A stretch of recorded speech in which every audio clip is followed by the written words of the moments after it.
What are you expecting personally from the teams this weekend, technically speaking? Well, I think we're going to see nearly every team bring something to the car. It's the classic race, first European race, the first 4 races. Even for Melbourne, some of the updates were quite muted. So a lot of people have been saving up all this development work they've been doing for the Spanish Grand Prix. And we're going to see changes, as I say, throughout the grid.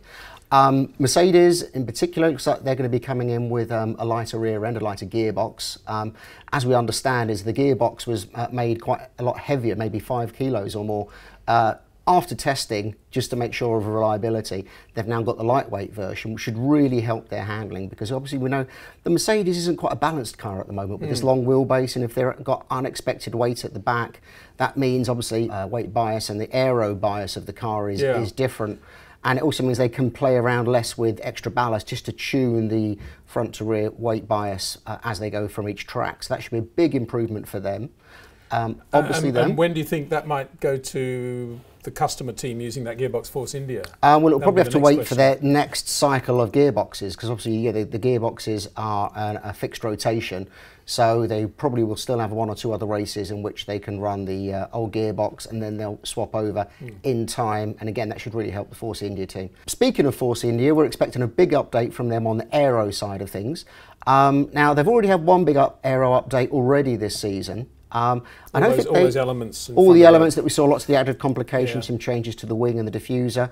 They didn't appear to be too happy with that update. It didn't bring the performance gains that they were expecting.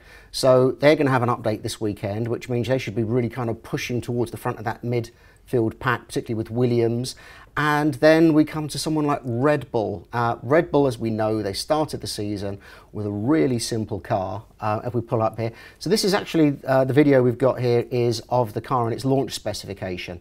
Now, we were expecting, because it was so simple, big updates at the first race. They were a lot more smaller than we expected, and we were very confused. So they changed the barge boards. Well, you were confused. They obviously knew what they were doing. Probably were too. Yes. So they changed the barge boards for some sort of stepped versions. They also changed what I call the side pod vane, just for a more shapely version. You can just see that one will fly out in a second, and the big, more shapely one pops in. There we go. So that was really kind of the crux of the Melbourne update, that we were expecting to be so different. We were all kind of waiting for this magic from Red Bull. That update now, so the rumours go, will be now for the Spanish Grand Prix. The big update. The big update, which everyone keeps talking about. Now, we were expecting a big update in Melbourne. We got a couple of small changes. So we're still in two minds. Will we get a big update with a new nose and significantly different aero, lots of complexity? Or is it just going to be working on refining this existing aero setup they've got? I can't wait to be in the paddock and in the pit lane. Well, I can't wait for this time next week as well, when we analyse all that with more 3D animations, which is superb.